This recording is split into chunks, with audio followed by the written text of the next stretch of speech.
Vamos orar. Querido Pai, nós te adoramos nessa noite. Nós bendizemos o teu nome pela tua bondade, tua graça, pela tua fidelidade, Senhor. A ti toda honra, toda glória, todo louvor e toda adoração. Muito obrigado, Pai, pelo privilégio de estarmos mais uma vez reunidos em torno da tua palavra, ainda que de maneira, ó Deus, distante um do outro, ainda que de maneira, ó Deus, pelos meios de comunicação, nós louvamos o teu nome. Muito obrigado pelo advento, Senhor, da internet. Muito obrigado pelo avanço da ciência. Se por um lado estamos privados da comunhão dos irmãos, de estarmos juntos para louvar e bendizer o teu nome, por outro lado, Senhor, a tua palavra está correndo pelo mundo. Ó Deus, nunca se pregou tanto como nesse tempo de pandemia. E nós te louvamos porque a tua palavra está se cumprindo, porque lá em Mateus capítulo 24, versículo 14, nos afirma que este evangelho do reino será pregado a todos os povos, a todas as nações, e então virá o fim. E nós te louvamos porque nesse tempo nunca se pregou tanto, Senhor, via internet, rádio, televisão, ondas curtas e ondas médias, ondas longas. A tua palavra está correndo, Senhor. Nós te adoramos por isso. E tudo que o Senhor faz é bom. E nós te damos graça por esse tempo de confinamento, onde temos aprendido muitas coisas. Ó Deus, inclusive buscando a tua face, a comunhão com o Senhor, clamando a tua misericórdia, a tua graça. Ó Deus, jogamos pelos enfermos desse tempo. Visita teu servo pastor Vanderlei, sua esposa irmã Wanda. Ó Deus, guarda teus filhos, cura. Traz a tua cura, Senhor, pelo poder do teu nome e da tua palavra. Teu servo pastor Luiz, sua esposa Márcia. Cura, Senhor, os teus filhos. Cura, Senhor, o seu genro, a sua filha, toda a sua família, a sua casa. Que a mão bendita do Senhor esteja sobre eles, Senhor, nesta hora, trazendo cura, Senhor. Em o nome de Jesus, visita, Senhor, a mãe do Lucas, tua serva também. Ó Deus, tem trabalhado na linha de frente, cura a tua filha, restaura a sua saúde. É o clamor da igreja nessa noite, em o nome de Jesus. Ó Deus, milhares de outros que estão internados, ó Deus, acometidos pelo vírus, tem misericórdia. Traz a tua cura milagrosa, Senhor, a tua cura bendita, e livra da morte, Senhor. Ó Pai querido, em nome de Jesus. Senhor, fica conosco essa noite, fala o nosso coração pela tua palavra. Ó Deus, que o nosso coração seja aquecido, Senhor, da tua volta, a tua volta. Ajuda-nos a vigiar e orar, a estarmos atentos, Senhor, às tuas profecias, para o louvor e a glória do teu nome. Ó Deus, prepara a tua igreja, que a tua igreja esteja, Senhor, alerta. Ó Pai querido e amado, que a tua palavra essa noite possa trazer luz aos corações que estão em trevas, Senhor, e eles sejam devidamente alertados, como diz a tua palavra, e não sejam pegos de surpresa. Para a glória e para o louvor do teu nome, nós oramos, Senhor, em nome de Jesus. Amém e amém. Amém. Louvado seja Deus, você que chegou durante a oração, seja muito bem-vindo. Nosso tema de hoje é a volta de Jesus Cristo, é iminente. Você está preparado? Você está pronto?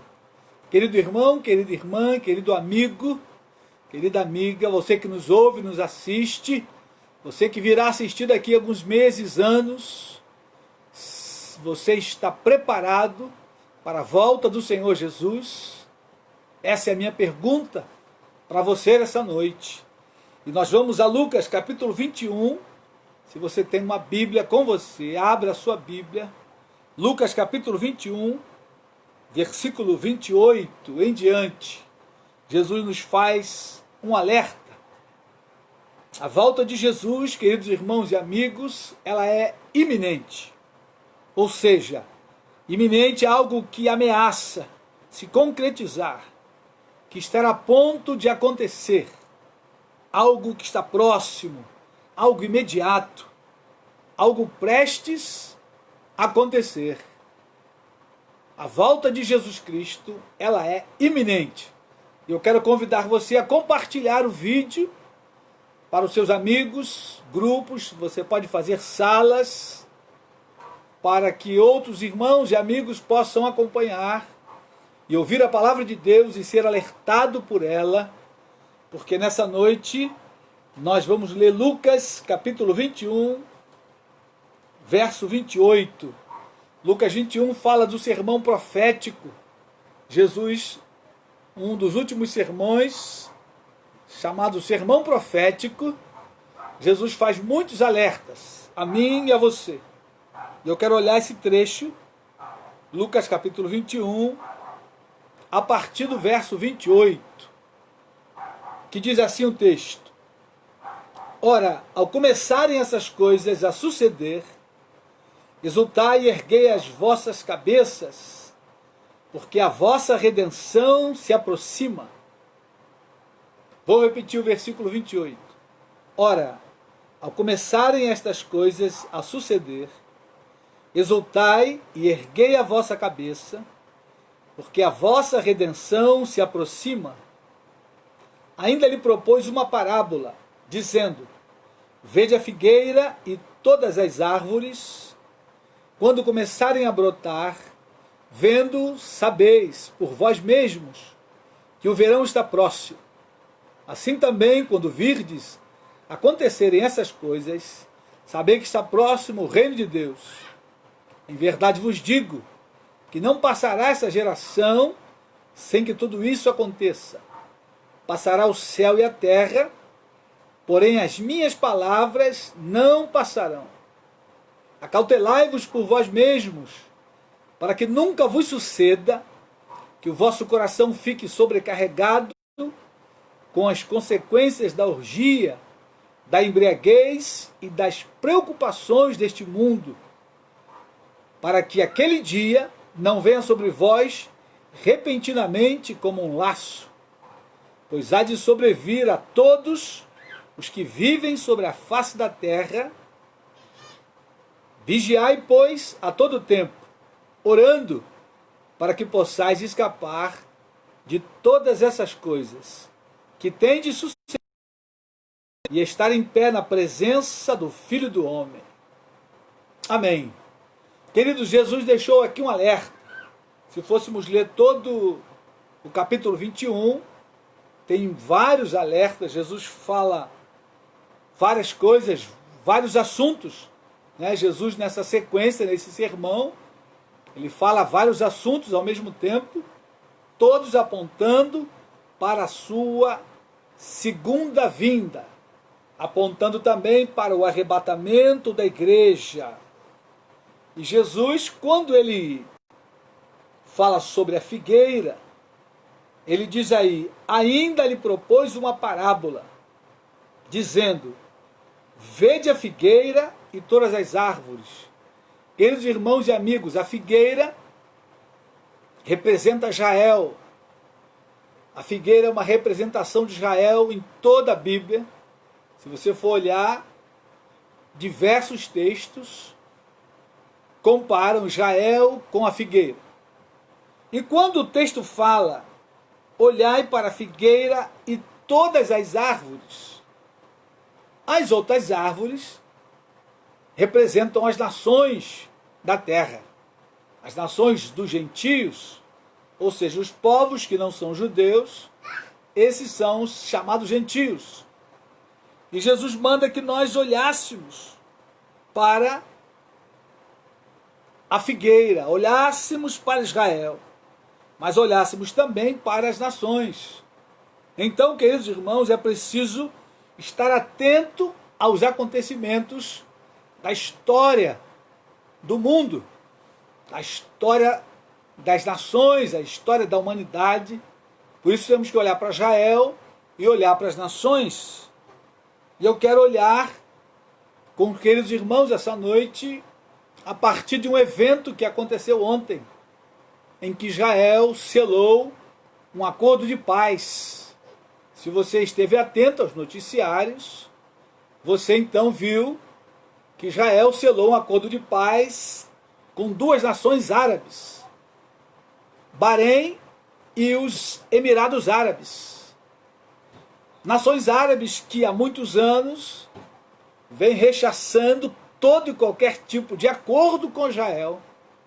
Porém, as profecias bíblicas apontam que vai chegar o momento em que os homens vão dizer que há um tempo de paz. Depois nós vamos a esse texto. Mas esse acordo de ontem, queridos irmãos e amigos, foi um acordo histórico em que esses dois países, Bahrein e Emirados Árabes, assinaram junto com Israel um acordo de paz, ou seja, uma cooperação mútua. Quando eles assinam esse acordo, eles estão declarando Israel como nação. Nesse acordo, eles reconhecem Israel como uma nação soberana. E eles ali, então, no acordo, decidem normalizar as relações com Israel. O que a maioria dos países árabes não reconhecem Israel como uma nação e muito menos tem qualquer acordo com eles, a não ser outros dois países que também assinaram acordos anos atrás, que é o Egito e a Jordânia. Da Liga chamada Liga Árabe, apenas esses dois países haviam assinado um acordo de paz com Israel, de relações de todos os tipos, comerciais, né, embaixadas e etc. E ontem, Israel deu mais esse passo, assinando esse acordo de paz com mais dois países da Liga Árabe, e especificamente Bahrein e os Emirados Árabes são países do chamado Golfo Pérsico, países que estão mais próximos a Israel até do que o Egito. E essas duas nações são nações estratégicas para comércio com Israel, e a partir de então vai haver vários tipos de relações. Queridos irmãos, quando olhamos particular, e hoje já esteve bomba ali na faixa de Gaza, porque os árabes não concordaram. A questão principal ali é a Palestina. E desde 2002, todo mundo árabe havia estabelecido uma espécie de acordo que não haveria reconhecimento de Israel como Estado, a menos que Israel saísse dos territórios ocupados ali da Cisjordânia, ou que a Palestina se tornasse um Estado reconhecido por Israel. E esse entrave, queridos, vem de anos. Os acordos de paz datam de 1967, quando então ali houve a Guerra dos 6 Dias.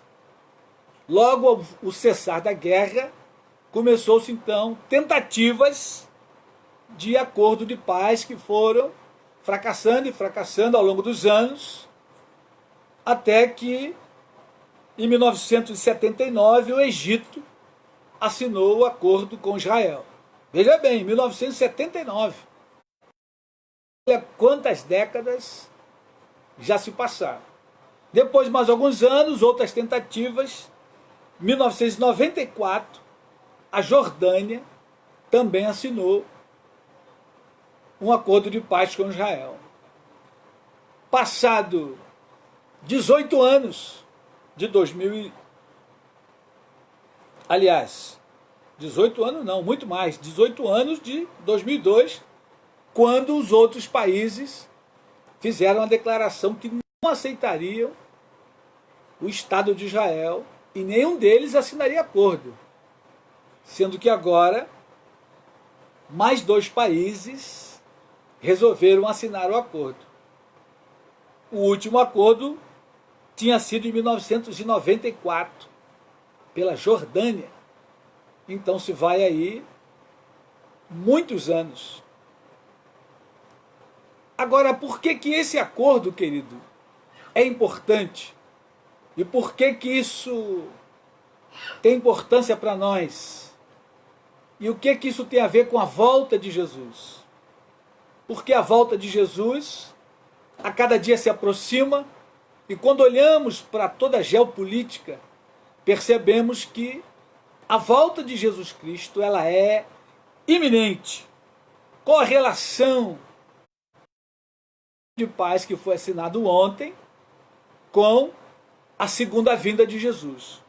E aí eu quero ir com você a um outro texto, lá na carta de Paulo aos Tessalonicenses, capítulo 5. Tessalonicenses, capítulo 5, versículo 1. Vamos ler do versículo 1. 3. O que diz aí sobre o acordo de paz? 1 Tessalonicenses, capítulo 5, versículo 1. Paulo fala aí sobre a vinda, a segunda vinda de Jesus Cristo e a nossa encontro com ele. Diz assim o texto: irmãos, relativamente aos tempos e às épocas, não há necessidade de que eu vos escreva, pois vós estáis inteirados com precisão que o dia do Senhor vem como ladrão de noite. Quando andarem dizendo paz e segurança, eis que repentina destruição, como vem as dores de parto, aqui está, e de nenhum modo escaparão. Percebam que o cenário é um cenário de paz. Quando andarem dizendo paz e segurança, eis que sobrevirá repentina destruição, como vem as dores de parto, aqui está para dar à luz, e de nenhum modo escaparão. Querido, se você tem acompanhado a geopolítica ali do mundo árabe, as questões com Israel, desde que Israel voltou a ser nação, em 1948, as relações ali naquela região, elas são extremamente explosivas. E qualquer um que olha a nível geopolítico, ou que olhava até ontem, diria que jamais haveria paz entre judeus e palestinos, judeus e árabes, e era impossível de haver um acordo de paz naquela região. Mas quando olhamos para o texto bíblico, nós podemos afirmar e sabemos que vai haver um momento em que naquela região vai haver um período de paz. Não é que a paz será duradoura por muitos anos, e nós vamos ver outros textos que vão mostrar isso, que vai haver um período de paz. Então, quando esse acordo é assinado, é um alerta. E Jesus diz ali, olhai para a figueira e para as outras árvores. Então, querido irmão, querida irmã, querido amigo que está conosco, esteja atento ao político. Israel e as nações é um sinal. Israel na Bíblia sempre foi e sempre será, até a consumação dos séculos, uma espécie de relógio de Deus para nós, para a igreja. Por isso você tem que olhar para Israel. Se você quer saber a história de Deus, a história da humanidade, você tem que ganhar a história de Israel. Não tem como ser diferente. Goste você ou não, a nação de Israel é uma espécie de relógio de Deus para mim e para você. Principalmente para os salvos em Cristo Jesus, precisamos estar olhando para a figueira. Jesus disse em Mateus 24, vamos comigo, no sermão profético, agora do ponto de vista de Mateus, vamos ali, Mateus 24, é o mesmo sermão, né? Porém Lucas dá alguns detalhes, Mateus dá outros detalhes.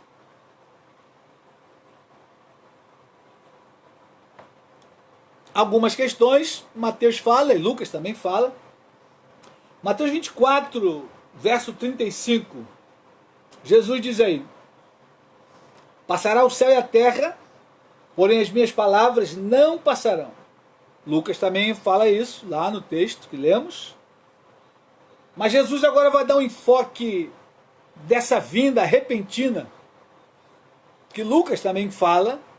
Lucas manda que fiquemos alerta para que as orgias e as concupiscências do pecado não tomem conta do nosso coração e aquele dia sobrevenha como um laço, repentinamente. Lucas dá esse alerta. Mateus vai dar um alerta, fazendo uma comparação com os dias de Noé. Jesus compara a sua volta aos dias anteriores ao dilúvio. Mas interessante que no verso 35 ele diz: passará o céu e a terra, porém as minhas palavras não passarão. Para que eu e você, queridos irmãos, estejamos sempre alertas e jamais percamos a esperança. As palavras que Jesus disse não passarão, não cairão por terra. As palavras de Jesus se cumprirão à risca. E depois nós vamos ver outras profecias que se cumpriram, que já se cumpriram. E na vida do próprio Senhor Jesus, quando esteve entre nós, estava se cumprindo algumas profecias. Isso corroborando para que eu e você fiquemos firmes, aguardando a promessa, a segunda vinda do Senhor Jesus. Vamos ao texto. Passará o céu e a terra, porém as minhas palavras não passarão. Mas a respeito daquele dia e hora, ninguém sabe. Nem os anjos dos céus, nem o Filho, senão o Pai. Pois assim como foi nos dias de Noé, também será a vinda do Filho do Homem.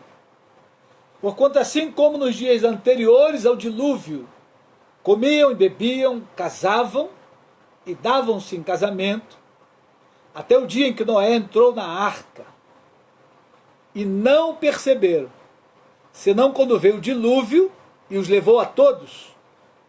Assim será também a vinda do Filho do Homem. Então 2 estarão no campo, um será tomado e deixado o outro. 2 estarão trabalhando no moinho, uma será tomada e deixada a outra.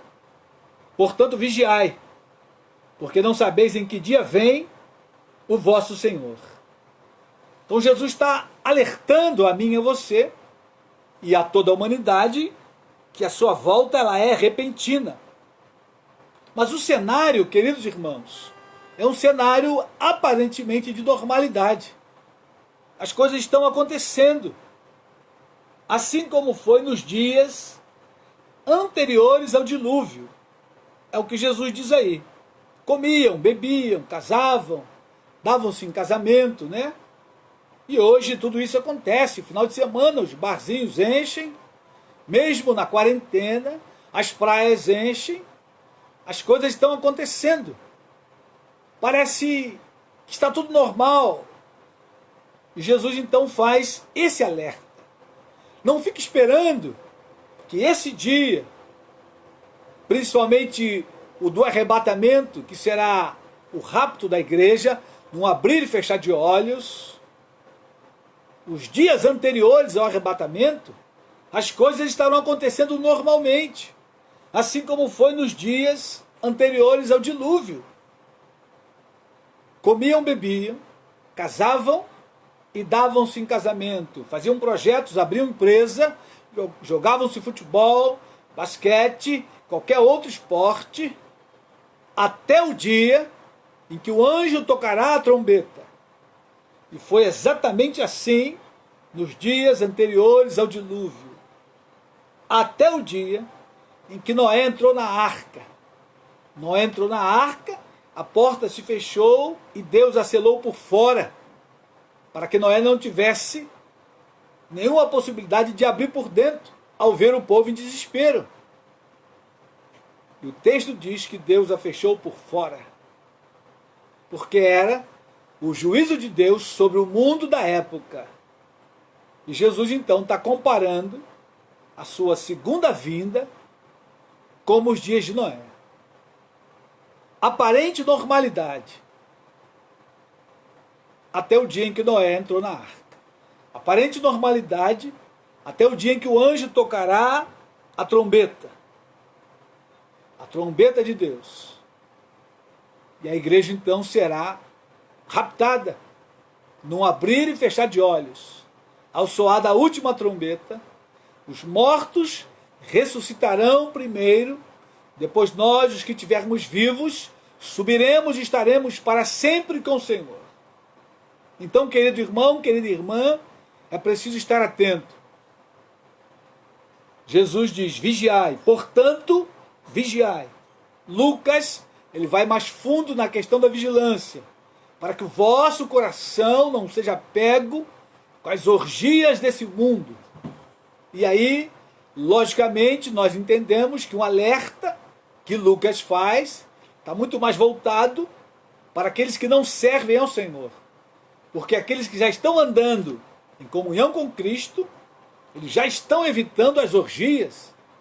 Quando eles aceitaram a Cristo, eles então abandonaram as orgias, estão trabalhando para viver em santidade e pureza. Mas o alerta é para todos, para a igreja e para todos quantos ainda não estão caminhando com o Senhor Jesus. Por isso Lucas então faz o alerta. Cuidado para que aquele dia não vos pegue como um laço de repente. Encontre vocês com o coração embriagados com as orgias desse mundo. Portanto, vigiai. Querido amigo, você que me ouve, se você não fez um encontro com o Senhor Jesus Cristo, vigiai, ou seja, corra, acerte a tua vida com o Senhor Jesus, porque de repente virá. De repente, a trombeta tocará e os mortos ressuscitarão primeiro, depois nós, os que estivermos vivos, seremos arrebatados juntamente com Cristo nas nuvens. Mas essa questão do tratado de paz, ela traz para nós um outro sinal. E agora eu quero ir a Mateus 24, versículo 15, voltando um pouco aí, no mesmo Sermão do Monte, Mateus 24, versículo 15. Por que esse acordo de paz ele é tão importante e ele diz tanto para nós nesse momento? Mateus 24, 15, veja o que Jesus diz aí.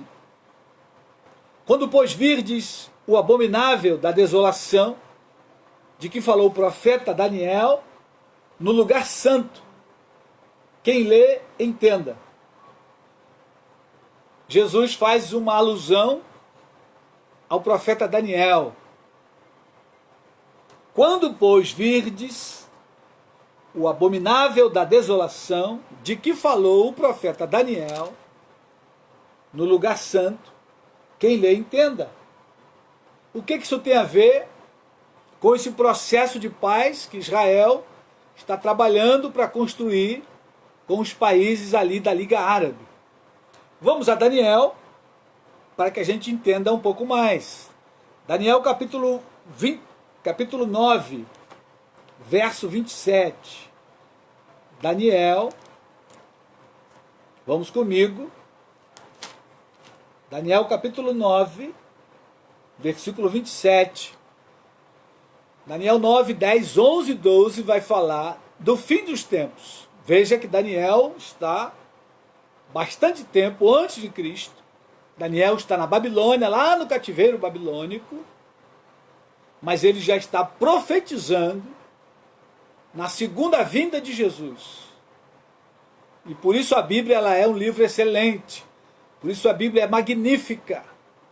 Por isso todo aquele que desqualifica a Bíblia Sagrada, ele dá uma prova de que não a conhece e não a estudou com profundidade.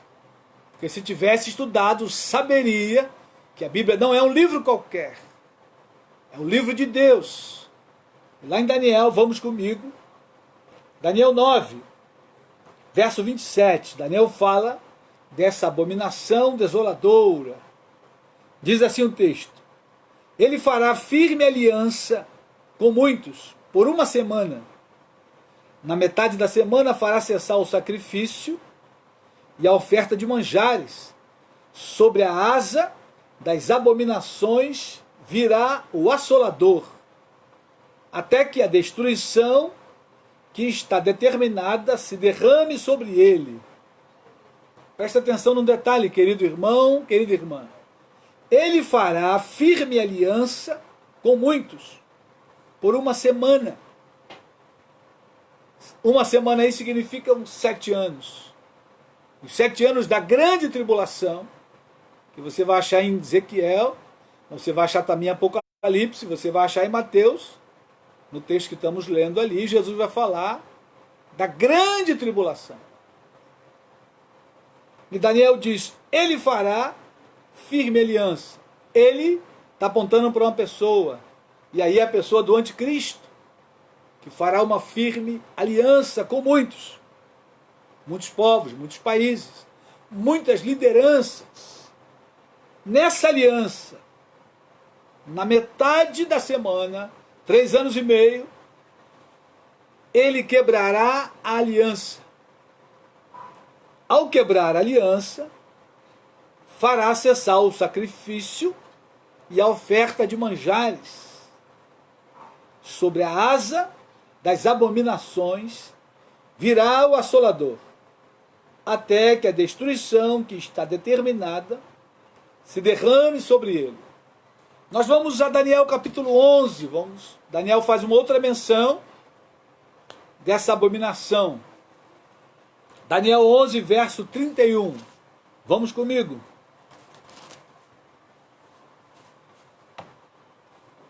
Olha o que Daniel diz aí. Dele sairão forças. Presta atenção que mais uma vez está no singular. Dele sairão forças. Dele aí é o anticristo, que vai promover um governo mundial. Dele sairão forças que profanarão o santuário, a fortaleza nossa, e tirarão o sacrifício diário, estabelecendo a abominação desoladora. Exatamente o que Jesus vai citar em Mateus 24, versículo 15. Quando virdes a abominação desoladora, Daniel vai falar, abominação desoladora, o sacrifício que vai ser tirado no lugar santo. E aí entra então um outro detalhe na profecia. Que lugar santo é esse, queridos? Jesus e Daniel estão falando da mesma coisa. Que no lugar santo, ou seja, no santuário, que é o templo de Israel, será profanado. O sacrifício diário será cessado, para que então seja introduzido algo abominável aos judeus. Agora, o templo dos judeus foi destruído em 70 depois de Cristo, que naquele sermão Jesus também fala da destruição do templo. Quando Jesus está profetizando o sermão, o templo está de pé, o templo existe. Jesus muitas vezes ministrou no templo, mas o próprio Jesus fala da destruição do templo, que aconteceu em 70 depois de Cristo por Roma, na liderança do general Tito. Quando ele invade Jerusalém, o templo é destruído. Opa! Mas a profecia diz que o lugar santo, que é o santo dos santos, dentro do templo, aonde só entrava o sumo sacerdote uma vez por ano, e lá ele oferecia sacrifício por ele próprio e pelo todo Israel, todo o povo, esse lugar santo vai ser profanado. Mas para que o lugar santo seja profanado, o templo precisa ser reerguido. Precisa estar de pé, querido. E aí então, a gente precisa olhar para a figueira, olhar para Israel, olhar para os passos que Israel está dando na questão dos acordos de paz. E a conclusão é essa: o templo será novamente erguido. Porém, lá no monte, onde o templo existia, esse templo é o templo de Salomão, Salomão construiu, Nabucodonosor queimou, e depois ele é reconstruído na época de Esdras e Neemias, trabalham na reconstrução do templo, depois ele é destruído novamente, e aí começa-se uma nova reconstrução, que Herodes o Grande vai terminar, e quando Jesus vem, esse templo está bonito, está ornado. Tanto é que no capítulo 24, quando Jesus profere esse sermão, os discípulos estão dizendo: mestre, olha, que construções, que templo. Era uma coisa estupenda. Foram 40 anos nessa reconstrução do templo, nesse período de Roma, como império, e o grande imperador concluiu essa reconstrução, o grande César. E Jesus está ali quando os discípulos chamam sua atenção: mestre, veja que construção, que coisa bonita. E aí Jesus diz a célebre frase: não ficará pedra sobre pedra que não seja derrubada. Aí os discípulos se espantam e perguntam: Senhor, quando será isso? E aí Jesus começa o seu sermão. E ele fala da destruição do templo, mas fala também de várias coisas, da sua segunda vinda, ele fala do arrebatamento, do julgamento final, de vários acontecimentos. Mas eu quero me prender, querido, à questão da paz que está sendo construída naquela região. Porque para o templo ser reerguido, é preciso que haja um processo de paz. Porque lá no lugar do templo hoje existe uma mesquita dos muçulmanos, chamada Mesquita de Omar. E do templo só sobrou ali o Muro das Lamentações, onde você vê ali, né, orando a Jeová, ao Deus eterno. O Muro das Lamentações é uma partezinha pequena que sobrou, ou do muro ou do muro do templo. Mas há uma imponente mesquita aonde os muçulmanos vão todos os dias, todos os anos, no lugar, no meio da semana, o acordo vai ser cancelado. E aí então acontecerá a profecia que Daniel falou e que Jesus falou. O templo será profanado no meio dos 7 anos, 3 anos e meio. O templo vai ser profanado. Mas para o templo ser profanado, ele precisa ser reconstruído. E esse processo de paz é o caminho que está sendo construído para a volta de Jesus. Querido, não tenha nenhuma dúvida de que isso vai acontecer. Nós estamos caminhando para o final.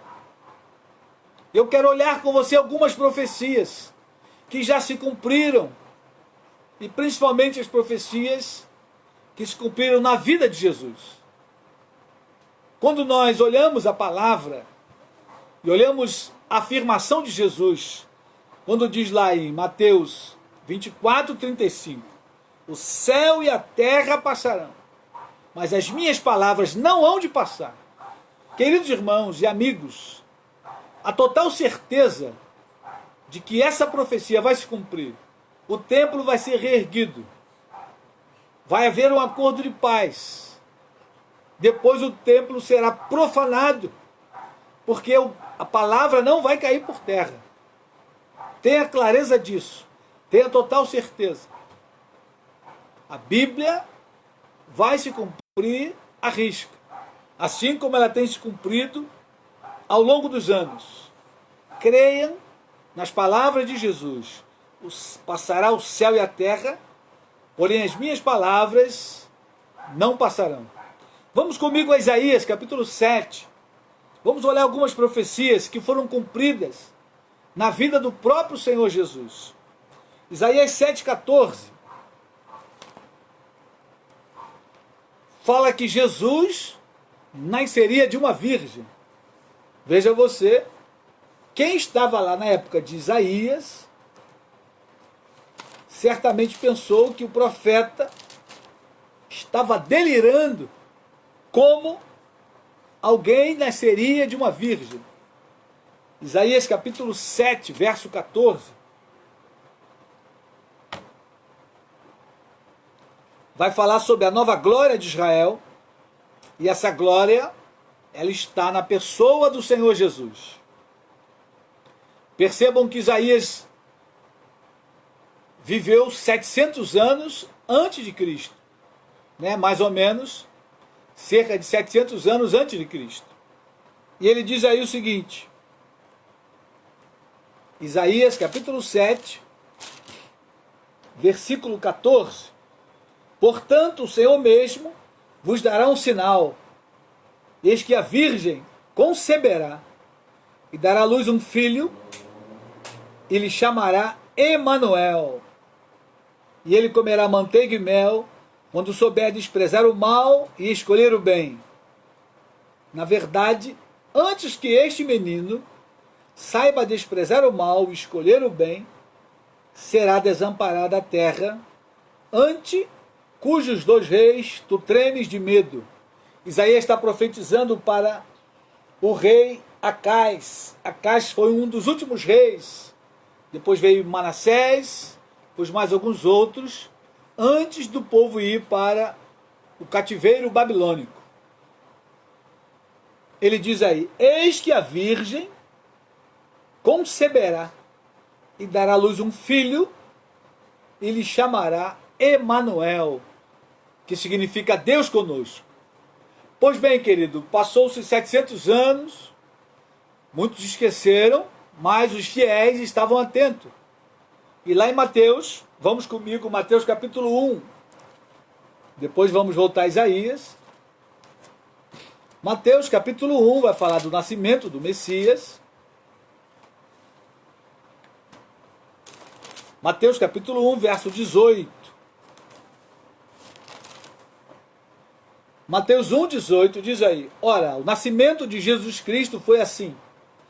Estando Maria, sua mãe, desposada com José, sem que tivesse antes coabitado, achou-se grávida pelo Espírito Santo. Mas José, seu esposo, sendo justo, e não a querendo infamar, resolveu deixá-la secretamente. Percebam, querido, que eles estavam noivos, né?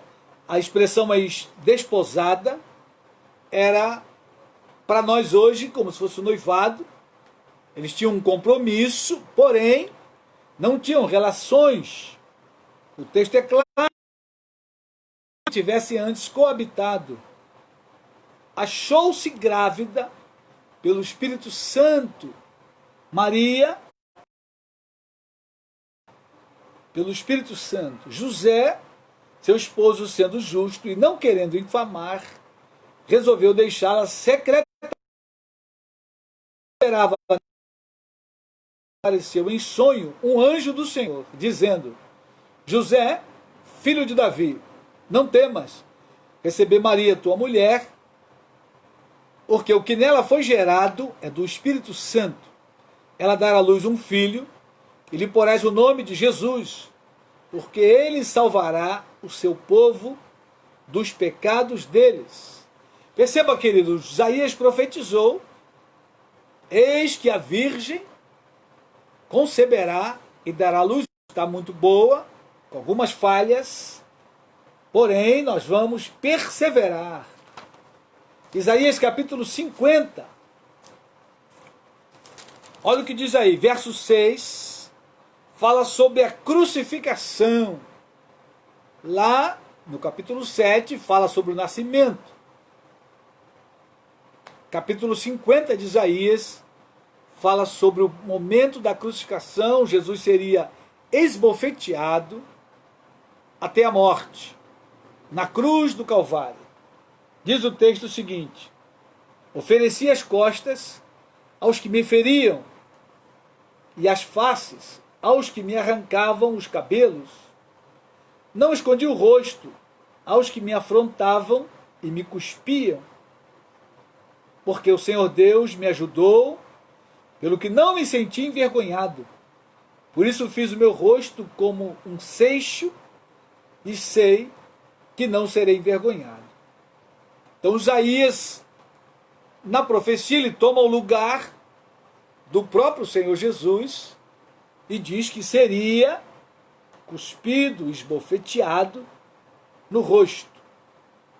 Quando vamos a Mateus, vamos voltar a Mateus, capítulo 26, verso 67, quando fala da crucificação de Jesus. Mateus, capítulo 26, verso 67, primeiro versículo. Então, uns cuspiram-lhe no rosto, e lhe davam murros, e outros o esbofeteavam, dizendo: profetiza-nos, ó Cristo, quem é que te bateu? No capítulo 27, vamos comigo aí, próximo capítulo 27, verso 26, diz o seguinte: então Pilatos lhe soltou Barrabás, e após haver açoitado a Jesus, entregou para ser crucificado. Mais à frente, versículo 33. E chegando a um lugar chamado Gólgota, que significa lugar da caveira, deram-lhe a beber vinho com fel, mas ele, provando, não quis beber. Depois de o crucificarem, repartiram entre si as suas vestes, tirando a sorte. Veja, queridos, crucificaram Jesus e repartiram entre si as suas vestes. Até as vestes de Jesus também havia sido alvo de profecia. E aí nós vamos a Salmos. Livro de Salmos, capítulo 22, verso 16, também fala da crucificação, mas diz que as suas vestes seriam repartidas. Se você olhar com frieza a profecia, você pode perguntar, mas que significado haveria repartir as vestes de Jesus? Queridos irmãos e amigos, eu quero chamar a atenção sobre a precisão da profecia. As vestes não significavam nada, eram apenas tecidos. Mas o detalhe da profecia, lá no livro de Salmos, que também fala da crucificação, dá esse pequeno detalhe: repartirão entre si as minhas vestes. Vamos comigo, Salmo de número 22. O salmista também se coloca no lugar do próprio Senhor Jesus e fala sobre o sofrimento que Jesus passaria. E se você olhar o contexto, se você é um crítico do texto bíblico, você vai perceber que não daria para Jesus arranjar essas coisas para que a profecia se cumprisse. Jesus jamais conseguiria arrumar o texto e nascer de uma virgem, até porque ele ainda estava sendo concebido. E na sua crucificação, não haveria como ele tramar com Pilatos e os soldados todo o detalhe da crucificação, restando assim uma única conclusão: o texto ele é real e verídico, como foi profetizado, aconteceu.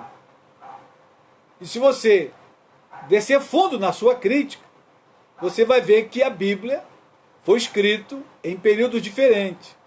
O período de Isaías, o período de Salmos e o período de Mateus e os Evangelhos são períodos completamente diferentes, de maneira que não haverá como então você refutar o texto bíblico. Só há um caminho, querido, para mim e para você: é aceitar o texto. Você pode crer ou você pode rejeitar o texto. Porém, o texto é verdadeiro. Assim como foi profetizado, aconteceu. Assim como Jesus, ele voltará. Do mesmíssimo modo, Atos capítulo 1, do mesmíssimo modo, como Jesus foi aos céus, ele voltará. Você pode ter total certeza. Salmo 22, vamos comigo, versículo 16. Cães me cercam, uma súcia de malfeitores me rodeia. Transpassaram-me as mãos e os pés. Percebam o detalhe da crucificação, das mãos e os pés de Jesus que foram furados com pregos. Posso contar todos os meus ossos. Eles me estão olhando e encarando em mim. Versículo 18. Repartem entre si as minhas vestes, e sobre a minha túnica deitam sortes. Queridos irmãos e amigos, a palavra de Deus ela é fantástica, ela é inerrante. Percebam que até sobre as vestes de Jesus havia uma profecia, e ela se cumpriu exatamente como estava escrita. Repartem entre si as minhas vestes, e sobre a minha túnica deitaram sortes. Exatamente como está escrito lá no texto de Mateus. Os soldados repartiram as vestes de Jesus, mas quando chegou na hora da túnica, era uma túnica especial, eles resolveram sortear para quem ficaria a túnica. Ou seja, o texto se cumpriu à risca, sem nenhum erro. E o que isso diz para mim e para você? Ora, se o texto se cumpriu, o nascimento de Jesus, o nascimento virginal, o nascimento em Belém da Judéia, Miqueias capítulo 5, versículo 2, ele também se cumpre à risca. Jesus em Belém da Judéia, o texto da crucificação, ele acontece à risca. A volta de Jesus, que ela é iminente, acontecerá à risca.